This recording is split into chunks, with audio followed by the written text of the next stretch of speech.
we are going to perform the Dvitiya Vinyasa Krama, the 308 Asana sequence of Nityananda Yoga. Let us all now settle down on our yoga mats. Keep your Panchapatam and Udani ready, 1 cup and a spoon with some water for the ritualistic cleansing.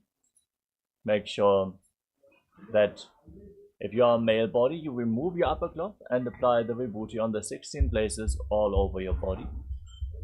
Female bodies, please apply it on your forehead. Wear the kumkum on your Angya chakra, the third eye, as you wear the Avaranam, the Rudraksha mala, and settle down in a comfortable cross-legged position with your head, neck and spine in a straight line. Bring your hands into Namaskara Mudra in front of your heart center. Close your eyes. Take a deep breath. Visualize Swamiji as we open this session with his Sadguru Vandanam.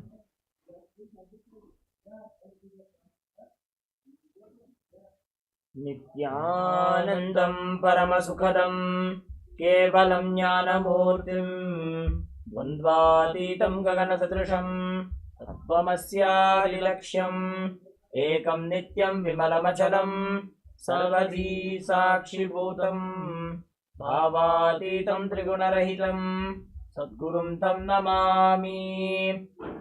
Next, we are going to invoke Paramashiva's presence by chanting the Shiva Mula mantra, Om Ham Ham Shivaya Namaha, 11 times. Please follow along internally. Om Ham Ham Shivaya Namaha. Om Ham Ham Shivaya Namaha. Om Ham Ham Shivaya Namaha. Om Ham Ham Shivaya Namaha. Om Ham Ham Shivaya Namaha. Om Ham Ham Shivaya Namaha. Om Ham Ham Shivaya Namaha. Om Ham Ham Shivaya Namaha. Om Ham Ham Shivaya Namaha. Om Ham Ham Shivaya Namaha. Om Ham Ham Shivaya Namaha. Next, we are going to perform the Tattvachamanam, the ritualistic cleansing. Now, take your Panchavatam and Udani and keep your right hand in the Gokarna Mudra in the shape of a cow's ear. Take 1 Udani, 1 spoon of water and pour it into your right palm. And each time the word Swadha is chanted, sip the water from the bottom of your right palm and take another Udani of water for a total of 3 times. Om Atmadattvam Shodhayami Swadha. Om Vidyadattvam Shodhayami Swadha. Om Shivadattvam Shodhayami Swadha. Now, wash your right hand with the water from the Panchapatam and wipe your lips twice with the bottom of your right thumb as you chant. Om Ham Hridayaya Namaha. Now, wash your hand again with your index, middle and ring finger joined together, touch above the upper lip and below the lower lip. Then wash your hand again. With your index finger and thumb, touch your right nostril and your left nostril. With your ring finger and thumb, touch your right eye, your left eye, your right ear and your left ear.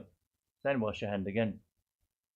With your little finger and thumb, touch your navel, your right chest and your left chest. And with all the fingertips joined together, touch the crown of your head, the right shoulder, the left shoulder and your heart center. Wash your hand once more. Place the right hand on top of the left and place both hands on the right thigh. Close your eyes and make a conscious resolution. Set a sankalpa, what you want to manifest in today's ritual of Nityananda Yoga. Hold this visualization as you chant the sankalpa mantra.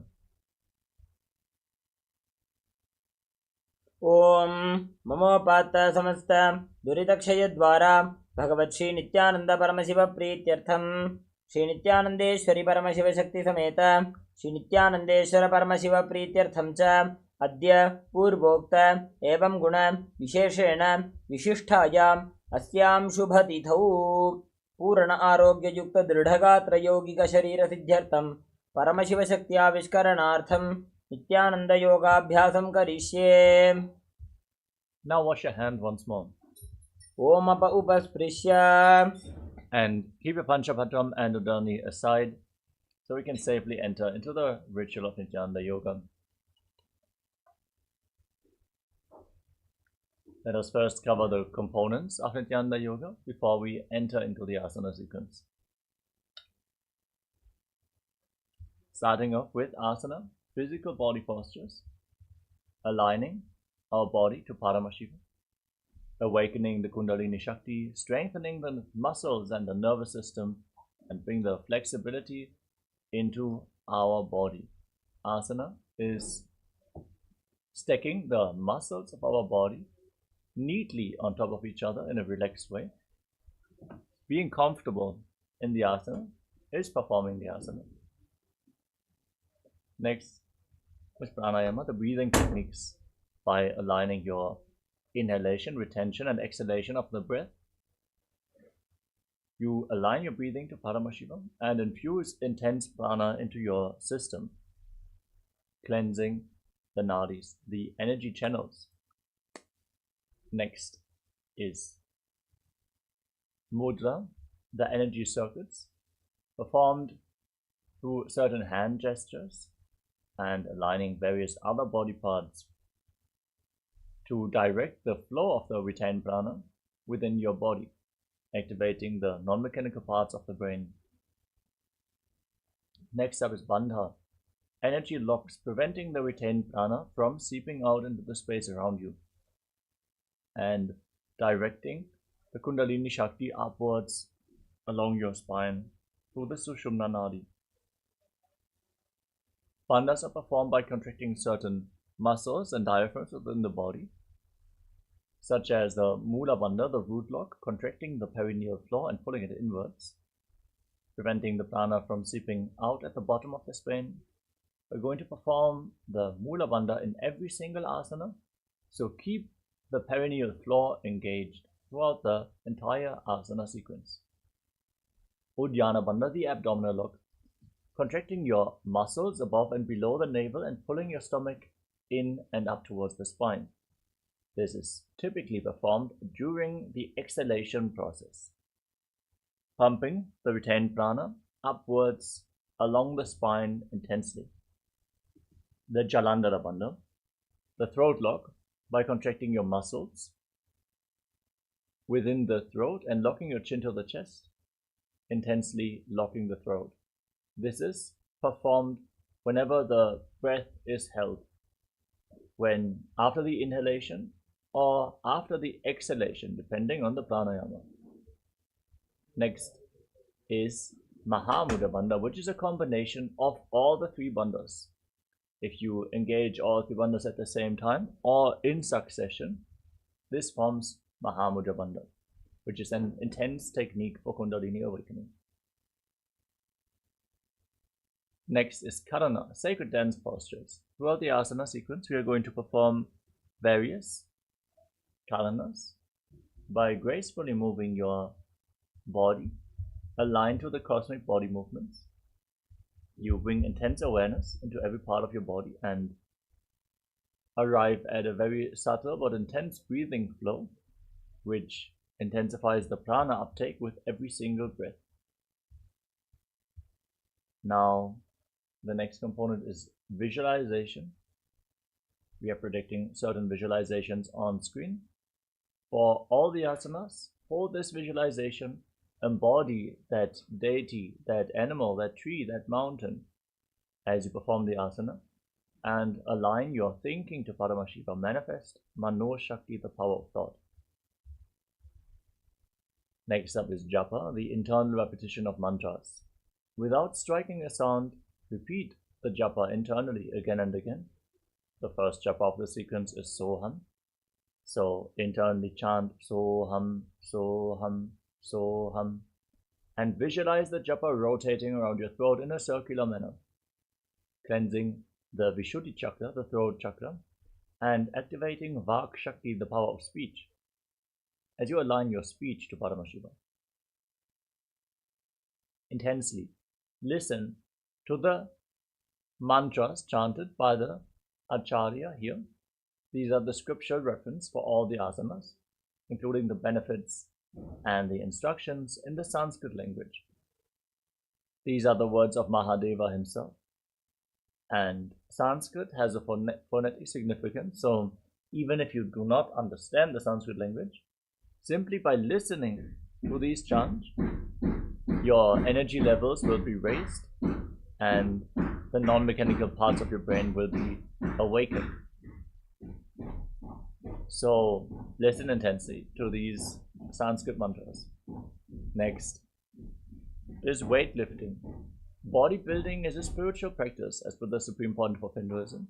So keep some weights at the side of your yoga mats and hold them during specific asanas. We're going to point out in which asanas it is recommended to hold the weights to intensify the Kundalini awakening.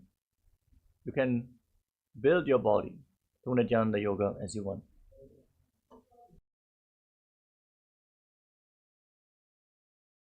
Next is Mandala. You can see in the background of our acharyas, we're projecting the Shri Yantra, the sacred two-dimensional reflection of Mahadeva's very inner space, reflection of the entire cosmos with all the gods and goddesses. As you gaze at this yantra intensely but gently, like you would gaze at a rose, it is being mirrored into your inner space with all the energies of the gods and goddesses being mapped into your microcosmos. So whenever you have a moment, gaze at the Shri Yantra intensely. We recommend all the participants have one of the energized copper yantras of the Supreme Pontiff of Hinduism on the front of your yoga mat, so you can gaze at it more intensely. Next is Avarana, the sacred Rudraksha jewelry. As you wear the Rudraksha beads on your body, they give off the spiritual energy retained in them to your system over a long period of time. So make sure that you wear Rudraksha beads at any given time, especially during Nityananda Yoga. And finally, we have Aushadha, the sacred alchemy products like Vibhuti and Kumkum and other Aushadhas prepared by the Supreme Pontiff of Hinduism can be applied during the yoga practice. At this point, once more, we want to remind all the male participants to please remove your upper cloth during the ritual of Nityananda Yoga and apply the Vibhuti on the 16 places over your body. Please settle down as we're going to enter into the asana sequence in just a few seconds. Nityanandam, we are on a mission to revive the Enlightenment civilization. If you resonate with our message and want to be part of us, be sure to like, share, and subscribe. And don't forget to click the bell icon.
Yes. Now let us all settle down on our yoga mats and get ready for the first asana of the sequence, Sukhasana. Sit in a comfortable cross-legged position with your head, neck and spine in a straight line. Keep your hands on top of your knees in Bindu Mudra with index fingers and thumbs together. Visualize Lord Shiva in your inner space. Breathe in Samana Kumbhaka. Inhale fully. Hold your breath in your navel region. Visualize the Jatadagni, the digestive fire being kindled. As you exhale fully, visualize the fire rising up your spine, and then hold your breath in the exhaled state as well. Breathe slowly and deeply again and again in Samana Kumbhaka. Perform Mahamudra Bandha, contracting the perineal floor, the abdominal muscles and the throat, as you internally chant the japa Soham in Sukhasana.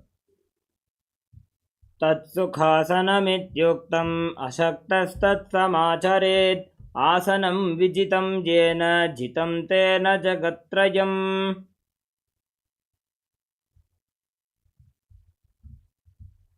Next up is Parvatasana.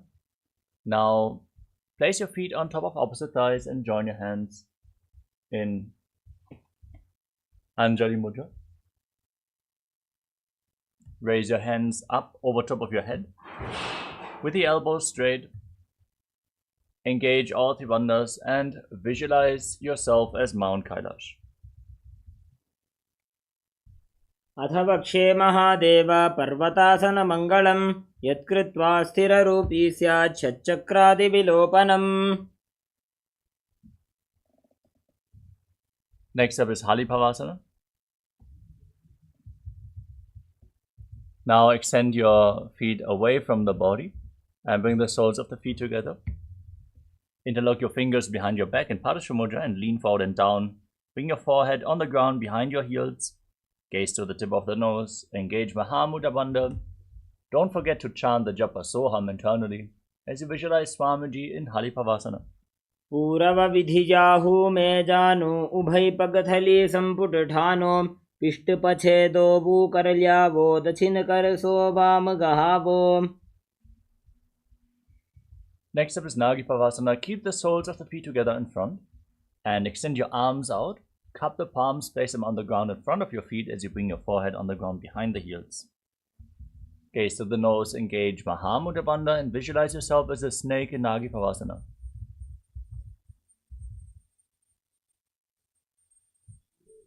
पूरवविधि परियागाने नीचौहौ विकहुणि भणास्यो लगाई हाथ आगाने धरती लगावे पसारी दो हाथ की अंजुली करे. Next up is Kokilasana. Now keep your hands in Prana Mudra, holding little and ring fingers with your thumbs and keeping your index and middle fingers extended. Now catch your big toes, extend your legs forward and up, and then cross your legs into Padmasana.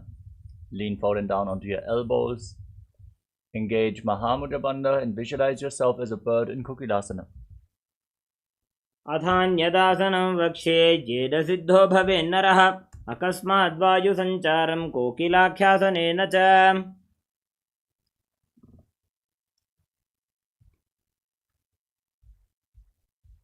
We have a Chinese message in the Zoom chat. If there's anyone who can attend to this question at the moment, we're going to look to translate this question and then come back at you. Next up is Neti Asana. Now, stack your ankles and knees and hold on to opposite elbows in front of your body. Start rotating your arms in a circular motion. As you engage all three bandhas, Mahamudra Bandha, gaze to the nose and visualize Swamiji in Neti Asana, and every once in a while change the direction of the movement. गोड़ा बामा पाद की आशमा हिली सोज दच चरण को बार लोता परिगुल्भ समोज.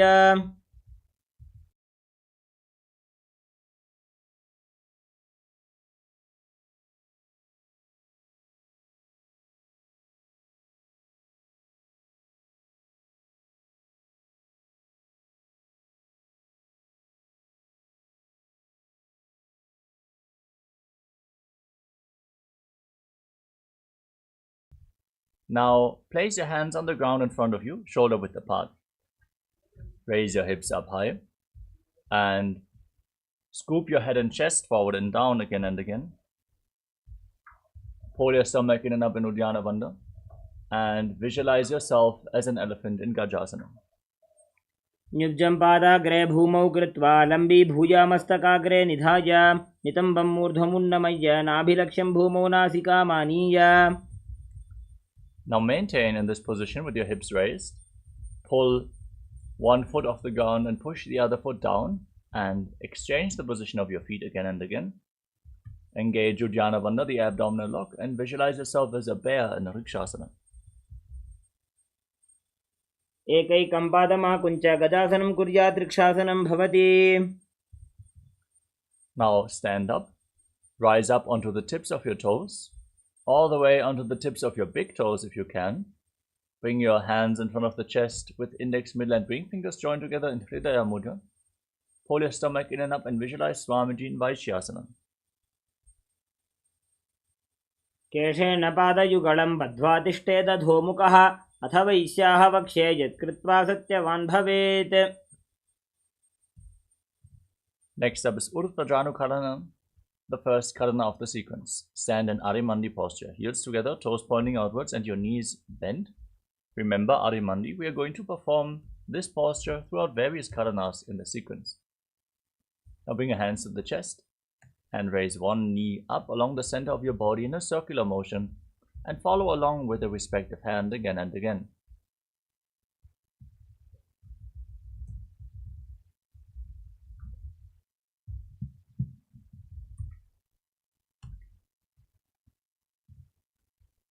Next up is Bala Lingasana. Now interlock your fingers from the outside in Sarva Shankari Mudra. Raise one knee up towards your chest and pull it close with both hands. Keep your body straight. Engage all the bandhas, Mahamudra Bandha, and visualize yourself holding a baby in Bala Lingasana. एकं जानु उरसि आलिङ्ग्य स्थातव्यं बाललिङ्गनं भवति. Next up is Pada Pidanasana. Now pull one foot up towards the perineum with both hands interlocked in Padasha Mudra. Keep your knees close together, your body straight, all three bandhas engaged, and visualize Swamiji in Pada Pidanasana. स्थित्वैकस्मिन् पादतले कराभ्यां वेष्टयेत्तनुं पृष्ठे संस्थाप्य यत्नेन पादपीडनमासनम्. Next up is Natarajasana. Now hold the sole of the foot from the inside as you extend the other hand forward. Kick the leg back and up, lean forward. Keep the front hand in Bindu Mudra as you visualize yourself as Lord Nataraja in Natarajasana. उत्तानपादं क्रौञ्चं च मरीचिं वीरभद्रकं नटराजं त्रिकोणं च सुप्ताङ्गुष्ठप्रसारणे. Now repeat Bala Lingasana on the other side. Again, pull the other knee towards your chest with the hands interlocked and engage Mahamudra Bandha, visualizing yourself caressing a baby. एकं जानु उरसि आलिङ्ग्य स्थातव्यं बाललिङ्गनं भवति.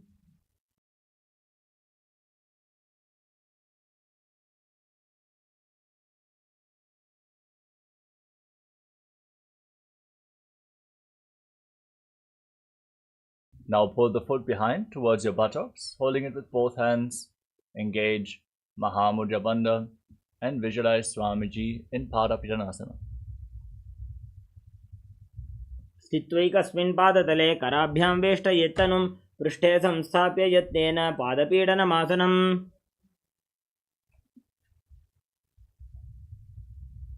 Next up is Natarajasana. Now hold the sole of the other foot behind your back and lean forward as you kick the leg back and up with the hand extended forward in Bindu Mudra, visualizing yourself as Lord Nataraja in Natarajasana.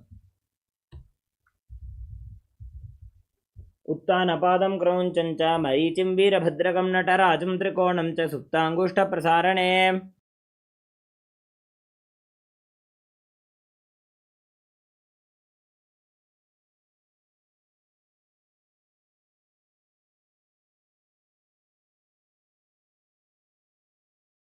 Next up is Ardha Chakrana from Arimandi position.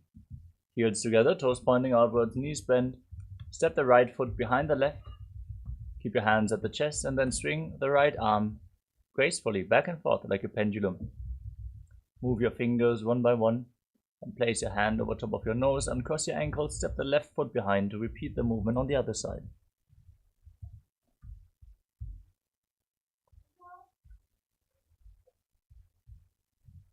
Next up is the skeleton dance. Now visualize yourself as a skeleton and shake your body intensely. Move every bone in your muscle, in your body, as you shake your body intensely.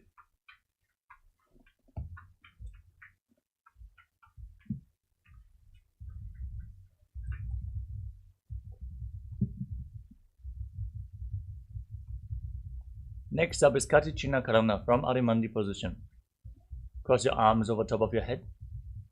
And now turn your body to one side, open up your arms, return back to the center, cross your arms, open up to the other side again and again.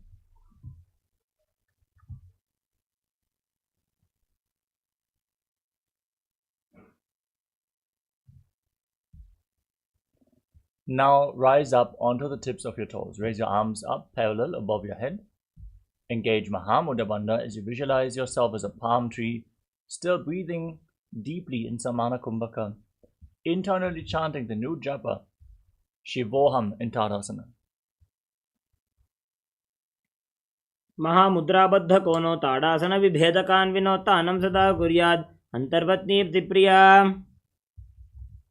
Now lean forward and down. Place your hands on the mat if you can. Otherwise, just lean down as low as possible. Bring your head in towards the knees. And engage Mahamudra Bandha, all three bandhas, as you visualize Swamiji in Uttanasana. महामुद्राबद्ध कोनो ताड़ासन विभेदकान् विनोत्तानं सदा कुर्यात् अंतर्वत्नीव दिप्रिया. Now walk your hands forward and step your feet back into a tall plank position. Lock your chin to the chest and rotate your head from side to side as you visualize Swamiji in Tarakshvasana. गजाननवस्थित्वा मस्तकं वारं वारं दक्षिणकुक्षिं सव्यकुक्षिं नयेत्.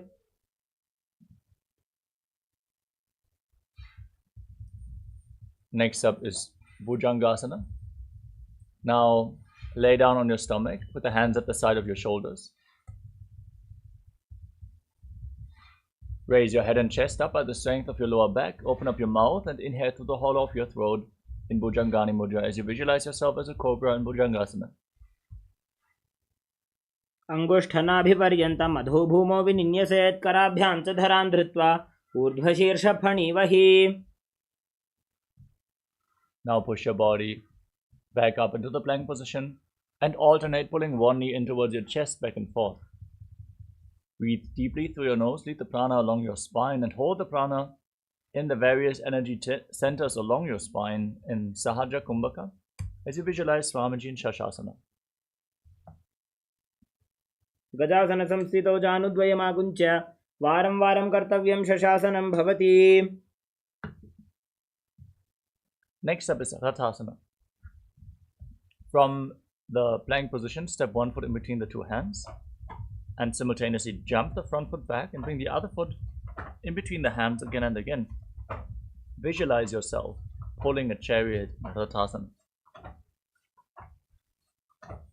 गजासन संस्थितौ एकैकं पादं पूर्वमार्गेण भ्रामयित्वा कर्तव्यं रथासनं भवति. Now rise up. Keep one foot at the front and the other foot back with the back toes facing sideways. Bend the front knee at a 90-degree angle and raise your arms up parallel above your head. Pull your stomach in and up in Uddiyana Bandha, gaze to your third eye. And visualize yourself as Lord Virabhadra with 8 arms in Virabhadrasana. वासिष्ठमथ कौण्डिन्यम् ऊर्ध्वकुक्कुटमेव च अष्टावक्रमथोत्तानं मयूरं सेतुबन्धनम्. Now exchange the position of your feet. Bend the front knee. Raise your arms, pull your stomach in and up, gaze to your third eye and visualize yourself as Lord Virabhadra in Virabhadrasana on the other side.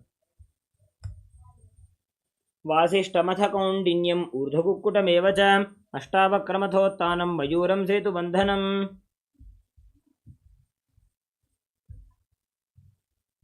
Next up is Vrikshasana. Now raise one foot up towards the inner opposite thigh with the heel against the perineum.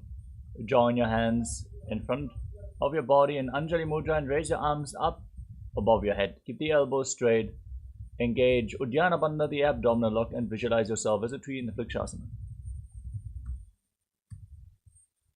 वामोरुमूलदेशे च याम्यं पादं निधायतो तिष्ठेत् वृक्षवद्भूमौ वृक्षासनमिदं विदुः. Now bring the raised foot on top of the opposite hip and join your hands in Namaskara Mudra in front of your heart center.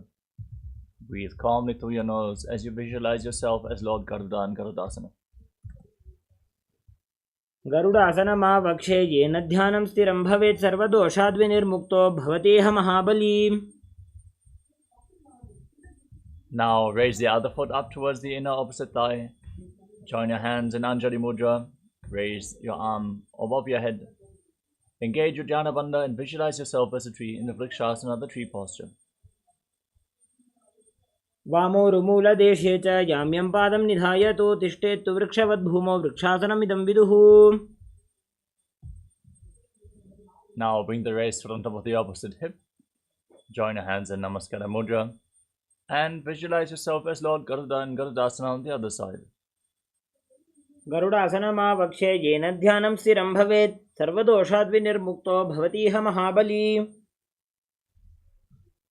Now step one foot forward and the other foot far back with the back toes facing sideways. Extend your arms out parallel to the ground and lean forward and down, placing one hand by the foot, the other arm pointing upwards to the sky. Keep your shoulders aligned, rotate your upper body and gaze up along the raised arm as you visualize yourself as a triangle in Trikonasana. उत्तानपादं क्रौञ्चं च मरीचिं वीरभद्रकं नटराजं त्रिकोणं च सुप्ताङ्गुष्ठप्रसारणे.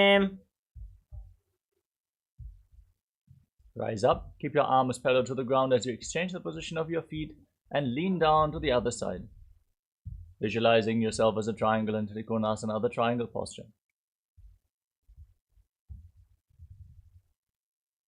उत्तानपादं क्रौञ्चं च मरीचिं वीरभद्रकं नटराजं त्रिकोणं च सुप्ताङ्गुष्ठप्रसारणे.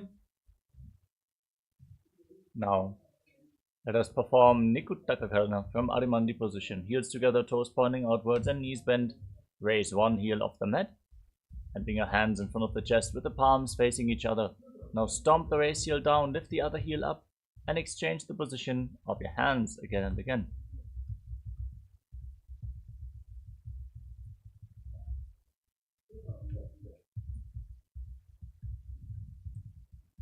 Next up is Angushtasana. Now lower your body down. Raise your heels off the mat.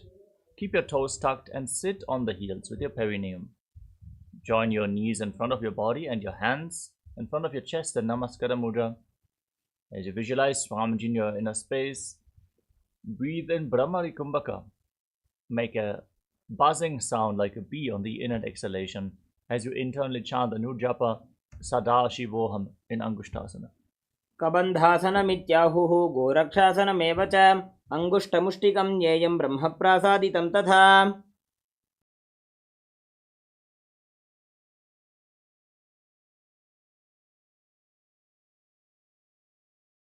Now step one foot forward as you keep your hands at the side with the palms facing forward in Vara Mudra. Now visualize Swamiji in your inner space and keep buzzing like a bee in Saurasana. प्रसार्य एकं पादतलं संस्थाप्य त्वेकपादकम्.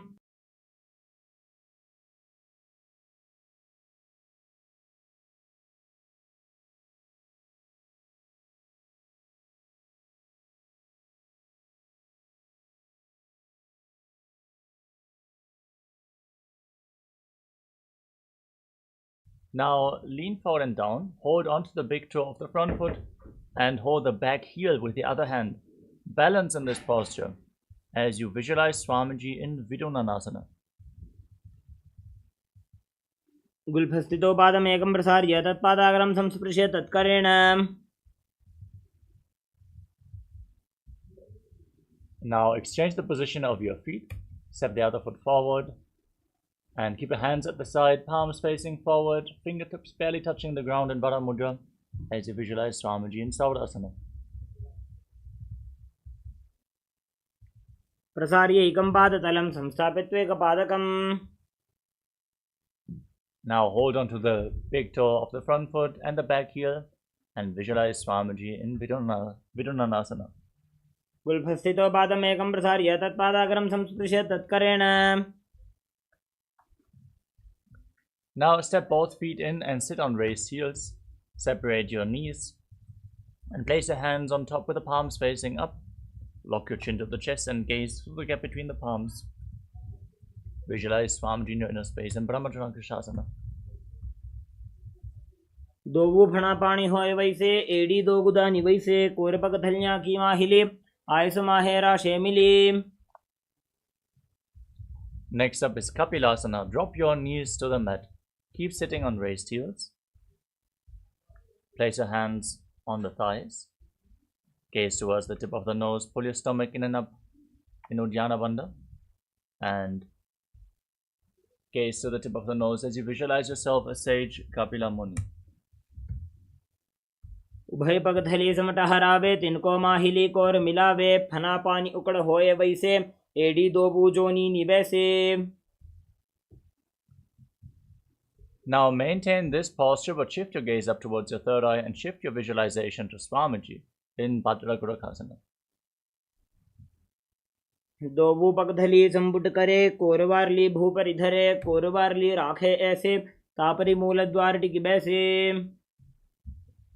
Now raise your knees off the ground. Keep your knees wide apart.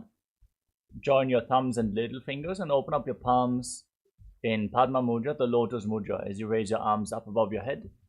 Gaze through the gap between the palms and pull your stomach in and up in Uddiyana Bandha, visualizing Lord Surya in your inner space in Suryasana.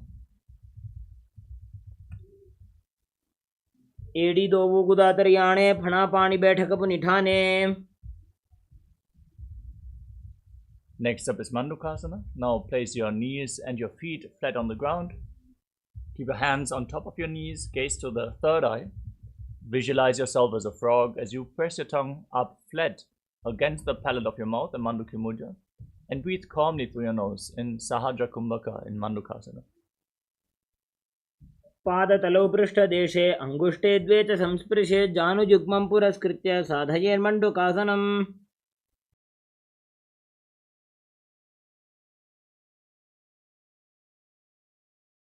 Now bring your hands behind your back and hold on to opposite shoulders. Keep your elbows close to your head. Pull your stomach in and up in Uddiyana Bandha. Gaze to your third eye, visualize yourself as a frog, and perform Mandukya Mudra in Uttana Mandukasana. मंडुकासन मध्यस्थं कुर्पराभ्यां धृतं शिरः एतद्भेकबदुत्तानमेतदुत्तानमण्डुकम्. Now cross your feet and sit on the raised heel. Place your hands on your knees. Gaze towards the tip of the nose. Stick your tongue out and exhale forcefully through your mouth again and again as you visualize yourself as a lion in Simhasana. दक्षिणं सव्यगुल्फेन दक्षिणेन तथेतरं हस्तौश्च जान्वो संस्थाप्य स्वाङ्गुलीश्च प्रसार्य च. Now bring the soles of the feet together behind your back and separate your knees wide apart. Cross your arms behind your back and hold on to the big toes in Prana Mudra with index and middle fingers. Lock your chin to the chest and gaze to the tip of the nose. Return to buzzing like a bee on the in and exhalation in Brahmari Kumbhaka and visualize Swamiji in Bhadrasana. गुल्भौ च वृषणस्यादः सीवन्त्याः पार्श्वयोः क्षिपेत्.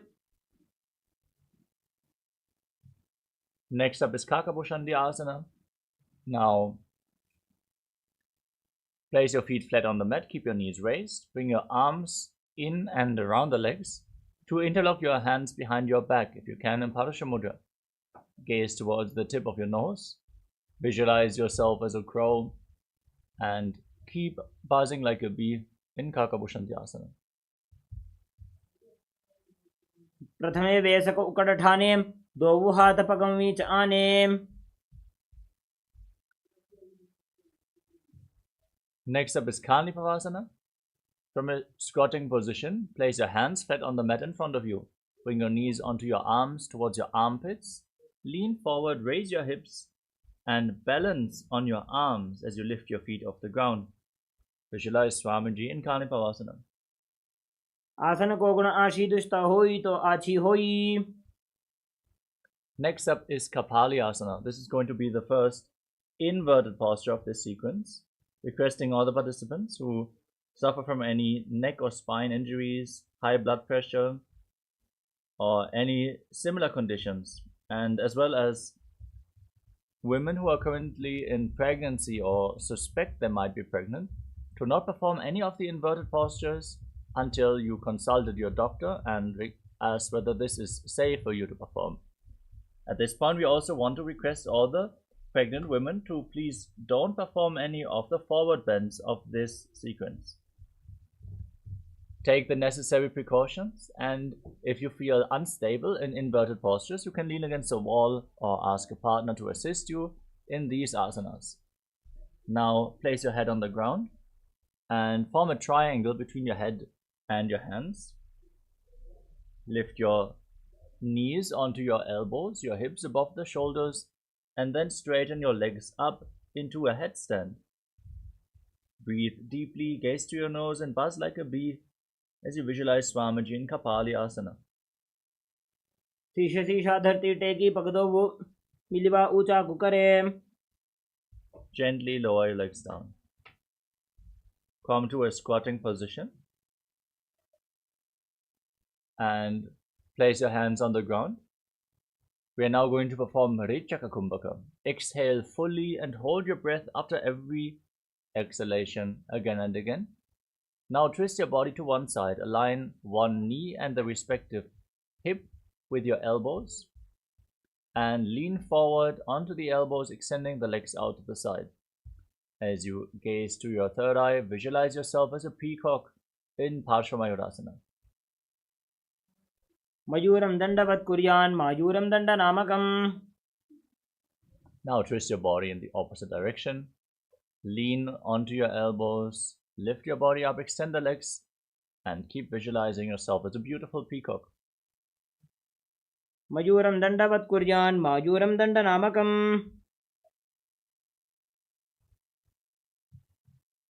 Now walk your hands forward, step your feet back, step one foot outside the shoulder in between the two hands, and push your hips forward, raise your head, gaze up towards your third eye, and visualize yourself as Lord Kala Bhairava in Bhairaganathasana. आसन को गुण पीती जाई. Now step the front foot back, bring the other foot outside the shoulder in between the hands, gaze up, and visualize yourself as Lord Kala Bhairava in Bhairaganathasana on the other side. आसन को गुण पीती जाई. Now step both feet back and bring your forearms down to the ground. Rest your body on your elbows, keep your hips raised, lift your head and gaze upwards as you visualize Swamiji in Unmukha Pitasana. भून्यस्थौ जानुनी हस्तौ चतुष्पदम वाङ्मुखम उत्थापिताङ्घ्रियो गळकटिस्थलमभिरुका. Now rise back up onto your hands. Now rotate your body, lift one arm up high towards the sky. Keep your body straight as a plank, your shoulders aligned. Gaze up towards the raised arm and visualize yourself as Sage Vashishta in Vashishtasana. ऊर्ध्वकुक्कुटवासिष्ठ मरीचिहल मत्स्यकं परिवृत्तिं चोदरस्य विविधं धनुरासनम्. Now place the raised hand down. Rotate your body in the opposite direction. Again, lift the other arm and balance on one hand as you visualize yourself as Sage Vashishta in Vashishtasana on the other side. ऊर्ध्वकुक्कुटवासिष्ठ मरीचिहल मत्स्यकं परिवृत्तिं चोदरस्य विविधं धनुरासनम्. Now come to a seated position with your legs extended forward. Bring your hands underneath the buttocks with the palms facing up. Lock your chin to the chest, Jalandhara Bandha, gaze to the tip of the nose, and visualize yourself as Lord Hanuman as you internally chant the new japa Mahasadaशिवोहम in Anjani Asana. दोवू कर की उभय हथेली कोरबारली मैले भेली सो आगाने भूपरिदाशे महाने अंगुली मिलिराशे. Next up is Paschimottanasana. Now with your legs extended forward, lean forward and down. Hold on to the big toes of the feet in Prana Mudra with index and middle fingers. Engage Mahamudra Bandha intensely. Lock your perineum, lock your abdomen, and lock your throat as well as you visualize Swamiji in Paschimottanasana. जानु परिललाटन्तु पश्चिमं तानमुच्यते येन केन प्रकारेण सुखं धार्यं च जायते. Next up is Ugrasana. Now interlock your fingers around your neck, slightly separate your knees, and lean forward and down as low as possible. Bring your head in between the legs if you can. Squeeze your core. Engage all the bandhas and visualize Goddess Kali in your inner space in Ugrasana. स्वपाणिभ्यां दृढं धृत्वा जानुपरि शिरोन्यसेत् आसनो अग्रमिदं प्रोक्तं भवेदनिलदीपनम्. Now rise up and step one foot in towards the perineum with a knee raised. Bring your arm in and around the raised knee, the hands behind your back interlocked. Bring your forehead to the knee, engage the Mula Bandha and visualize yourself as Sage Marichi in Marichi Asana.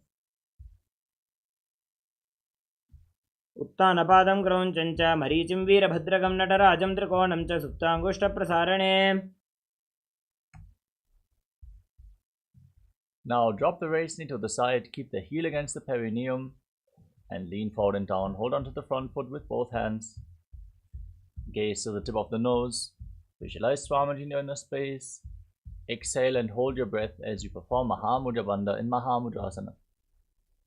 महामुद्रां प्रवक्ष्यामि तन्त्रेऽस्मिन् मम वल्लभे यां प्राप्य सिद्धा सिद्धिं च कपिलाद्याः पुरागताः.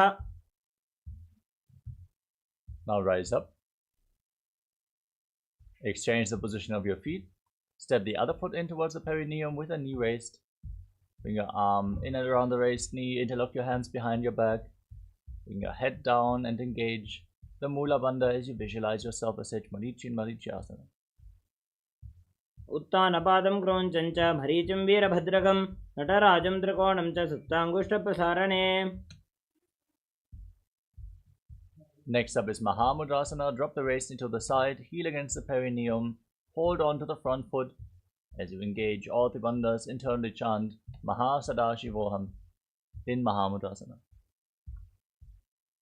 महामुद्रां प्रवक्ष्यामि तन्त्रेऽस्मिन् मम वल्लभे यां प्राप्य सिद्धा सिद्धिं च कपिलाद्याः पुरागताः. Next up is Bhadrasana 2. Bring the soles of the feet together in front of your body. Heels against the perineum. Interlock your fingers around the toes. Pull your feet in firmly and push the knees down to the ground. Try to touch the ground with your knees. Open up your hips. Gaze up towards your third eye and visualize Swamiji as you exhale deeply again and again in Bhadrasana 2.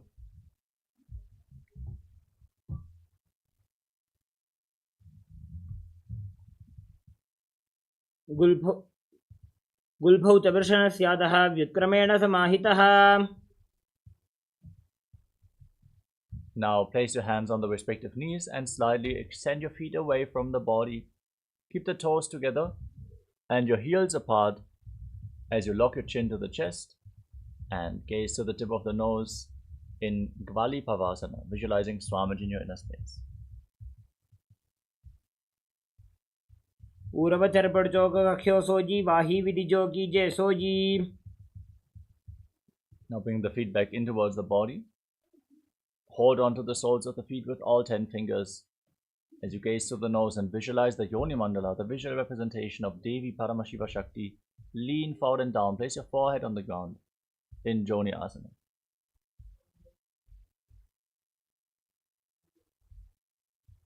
दोवू पगदली संपुट करे एड़ी मेड़ के ढिंग दरे.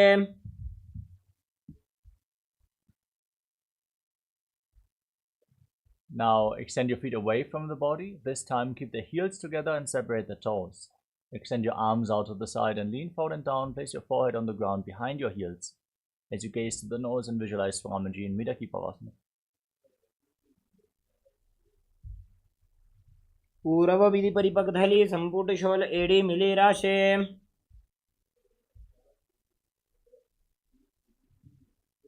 Next up is Siddha Samadhi Asana. Now bring your feet back in towards your body. Keep your toes together and the heels apart. Scoop your hands below the shins with the palms facing up as you bring your forehead on the ground in front of the feet. Toes against your throat. Gaze to the nose and visualize Lord Surya in Siddha Samadhi Asana. दोवु पगधली संपुट करे 16 मेढ़ आगा में धरे.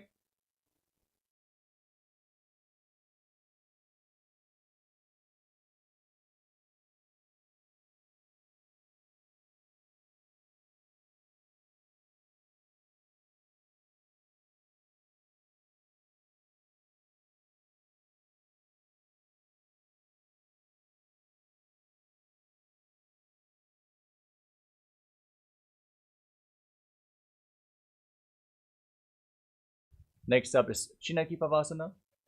Now rise up and bring the feet in towards the body. Keep your heels together, separate your toes, hold onto the feet and open them up like a book as you press your elbows down on your thighs, gaze to the nose and visualize Swamiji in your inner space. दोवु पगा की एड़ी धरती मगिवा मेढ़ लगावे.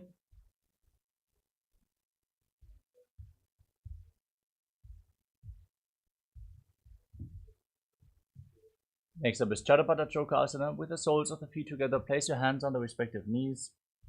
Push the knees down to the ground. Pull your stomach in and up and gaze up towards your third eye as you visualize Swamiji in Charapada Chokasana.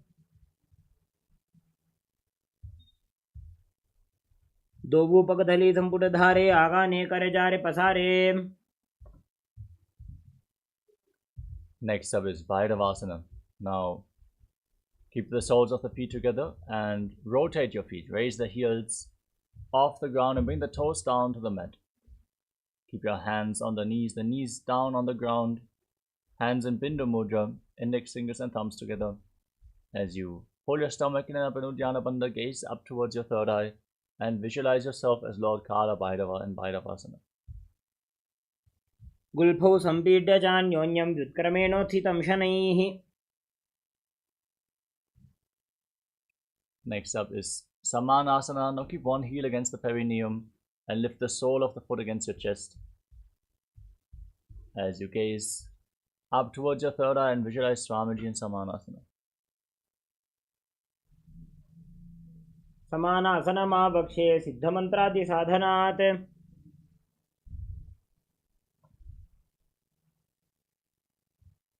Now lift the leg over top of your shoulder and extend the other leg forward and up as you keep your hands at the side. Gaze up towards your third eye and visualize Swamiji in Apanasana. केवलं पादमेकं च स्कन्धे चारोपे यत्नतः. Next up is Samanasana on the other side. Lift the other foot against your chest as you press your perineum with the opposite heel. Gaze to your third eye and visualize Swamiji. समानासनमावक्षे सिद्धमन्त्रादि साधनात्. Now lift the leg over your shoulder and extend the other leg forward and up as you keep your hands at the side. Gaze towards your third eye and visualize Swamiji in Apanasana. केवलं पादमेकं च स्कन्धे चारोपे यत्नतः. Now place the right knee on top of the left. Keep your heels outside the hips. Interlock your fingers on top of the knees in Padusha Mudra. Gaze to the nose and visualize the face of a cow as you press your tongue up against the palate of the mouth. And hiss through the teeth with the tongue, without the tongue touching the teeth, as you perform Sitkari Kumbhaka. Internally chant Om Nityanandoham in Gomukhasana. सव्ये दक्षिणगुल्फं तु पृष्ठपार्श्वे नियोजयेत् दक्षिणेऽपि तथा सव्यं गोमुखं यथा.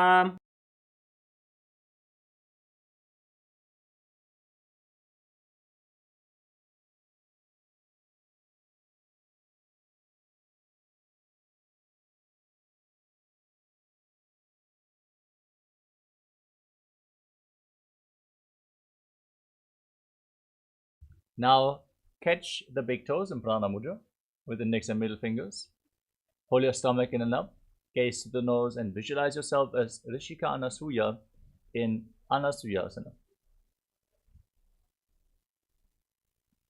दक्षिण गोड़ और नीचे उठाने, बाहों तागे ऊपर आने. Now interlock your fingers behind your back in Parasha Mudra and lean forward and down. Bring your chin over the knee, the nose to the mat, as you fix your gaze at the tip of the nose in Anasuyasana 2.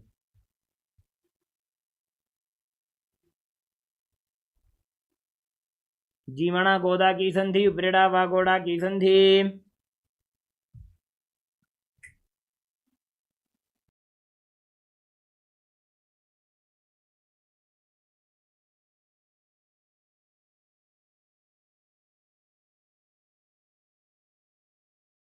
Now place the right foot flat on the mat, keep the knee raised against your chest, the left heel pressed firmly against the perineum. Place your hands on the respective knees, gaze to your nose, and visualize yourself as Lord Garuda in Garudasana 2. Davos पग मोड़ी येड़ी, माहिलो गुल्फमूल द्वारणी चैदे. Next up is Naradasana. Now raise your perineum onto the heel. Interlock your fingers around the neck. Twist your elbows outside the waist knee and gaze up towards your third eye as you visualize yourself as sage Narada in Naradasana. पिष्टिज वाम पगथली केरी, भूपरिता ही लगा वे फेरी, गोड़ा सुधो फणो है Joji, दछिपा शितीरा शेषोजी. Next up is Matsya Pitakasana. Now place the left foot on top of the right thigh and keep the right knee raised. Hold on to the right shin with the left hand and the right big toe with the right hand in Prana Mudra. Gaze towards the tip of the nose and visualize Matsya, the fish avatar of Lord Vishnu in Matsya Pitakasana. वामेन वामांगुष्टन्तो गृहीतं मत्स्य पीठकं योनि वामेन संपीड्य मेढ्रादुपरि दक्षिणम्. Now stack your knees on top of each other with the other knee on top this time. Keep your hands interlocked. Parasha Mudra. Gaze to the nose. Keep your body in the shape of the face of a cow as you visualize the face of a cow in Gomukhasana. सव्ये दक्षिणगुल्फं तु पृष्ठपार्श्वे नियोजयेत्. Next up is Anasuyasana on the other side. Now catch the big toes, pull your stomach in and up and gaze to the nose, visualizing yourself as Rishika Anasuya. दक्षिण गोड़ और नीचे उठाने, बाहों तागे ऊपर आने.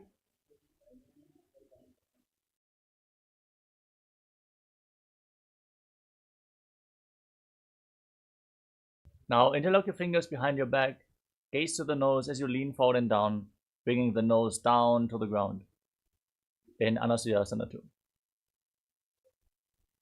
जीमणा गोदा की संधि, उपरीड़ा व गोड़ा की संधि, मिलाई राशे गोड़ा स्यूले, पगथल्यालो आड़वाई सुधा राशे.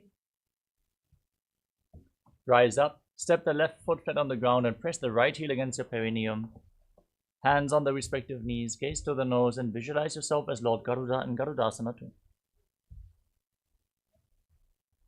डाबो पग मोड़ी येड़ी, माहिलो गुल्फमूल द्वारणी चैदे. Next up is Naradasana. Raise your perineum onto the heel and interlock your fingers around your neck as you twist your elbows outside the raised knee.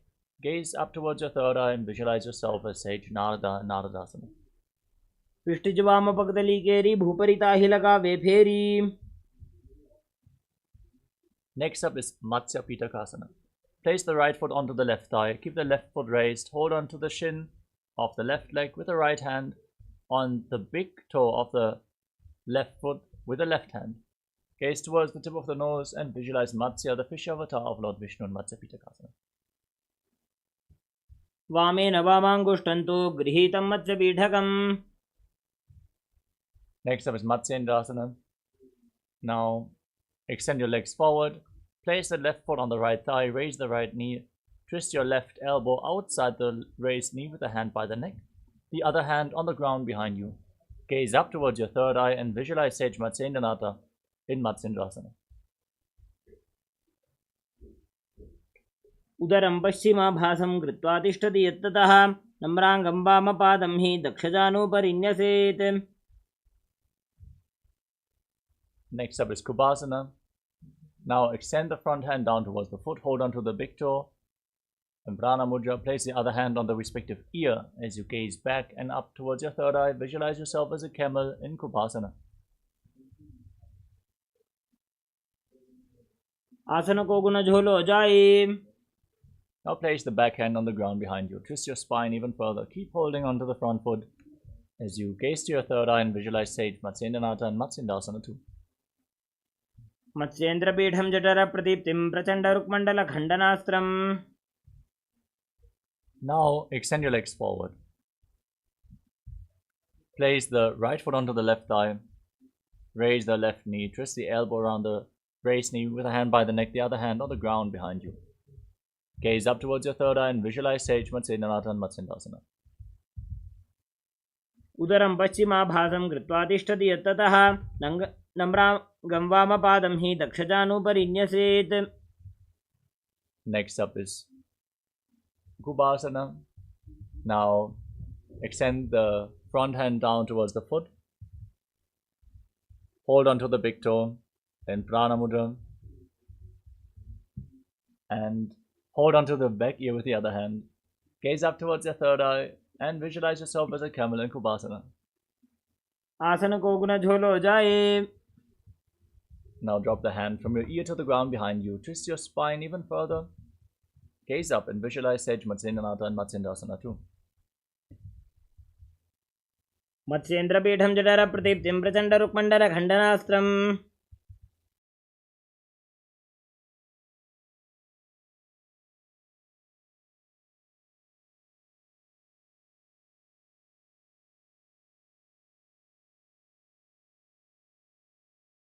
Now place your feet on top of opposite thighs. Sit in Padmasana. Now place your hands on the knees. Gaze to the nose. And engage Mahamudra Bandha. As you visualize yourself as Lord Shiva, breathe in Sitali Kumbhaka. Press your tongue against the back of the teeth and hiss through the teeth on the inhalation. As you internally chant Om Nityananda Mahasadashivoham in Padmasana. आसनं द्विविधं प्रोक्तं पद्मं वज्रासनं तथा.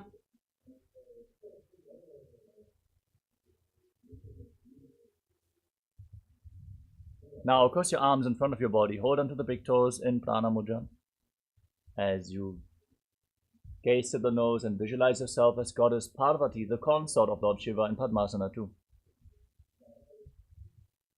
उत्तानौ चरणौ कृत्वा ऊरू संस्थौ प्रयत्नतः. Next up is Kukkutasana. Now bring your hands through the legs. Place your palms on the ground. Straighten your arms and lift your entire body off the mat as you breathe calmly through your nose in Sahaja Kumbhaka, visualizing yourself as a rooster in Kukkutasana. पद्मासनं सुसंस्थाप्य नान्वरोरन्तरे करौ. Now rise up onto your knees and place your palms down on the ground. Bend your elbows, bring them towards your navel, lean forward, find balance and lift your body off the ground as you visualize Swamiji in Baddha Keki Asana. धरामवष्टभ्यकरद्वयेन तत्कूर्परिस्थापिता नाभिपार्श्वः. Now extend your legs back into Mayurasana. Again, bring your elbows towards your navel. Extend your legs back, find balance, and lift your legs off the ground straight as you visualize yourself as a peacock in Mayurasana. अथ भक्षे महादेव मयूरासनमुत्तमम्.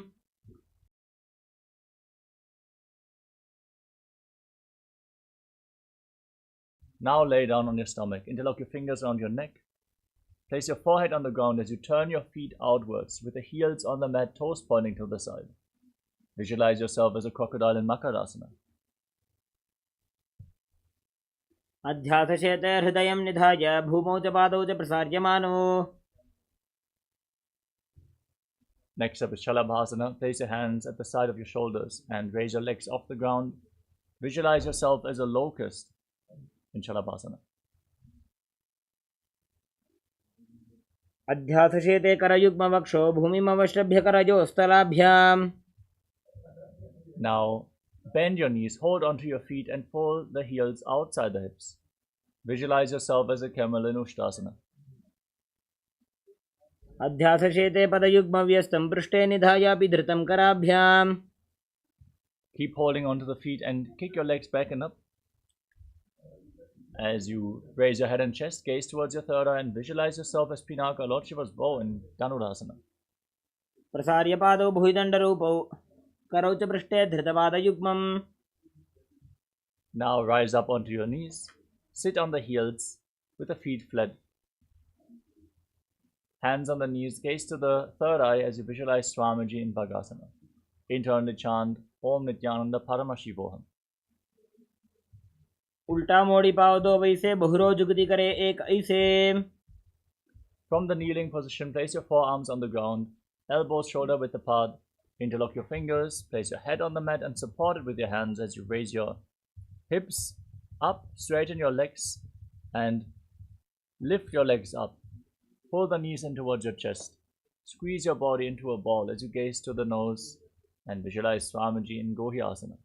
दो हाथ की कहुनी जोजी पुनः कलाई जाने दो जी. Now extend your legs up straight.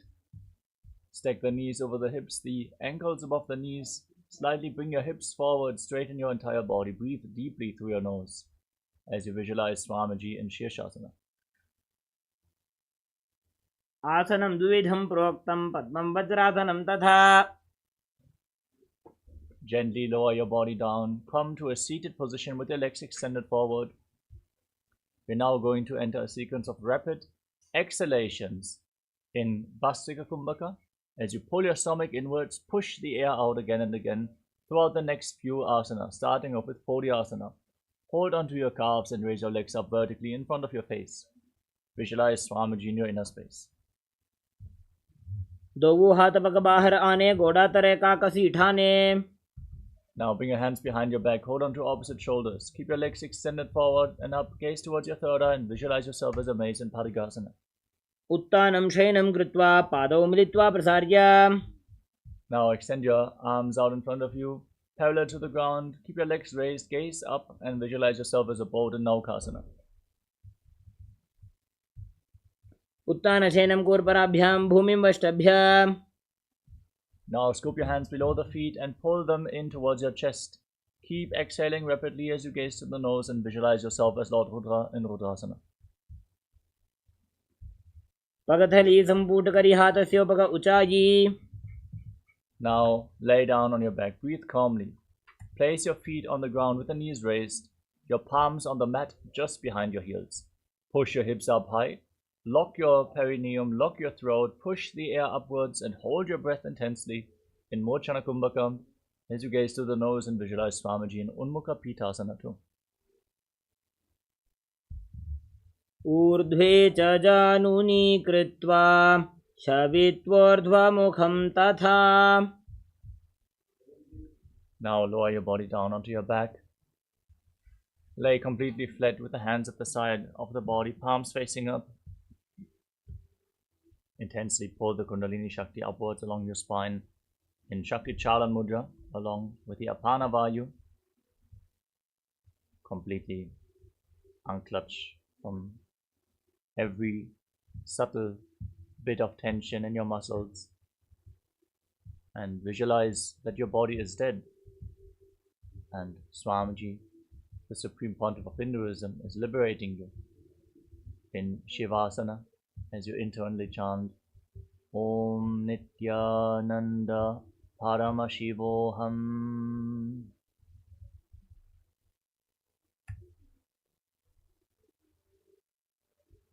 उत्तम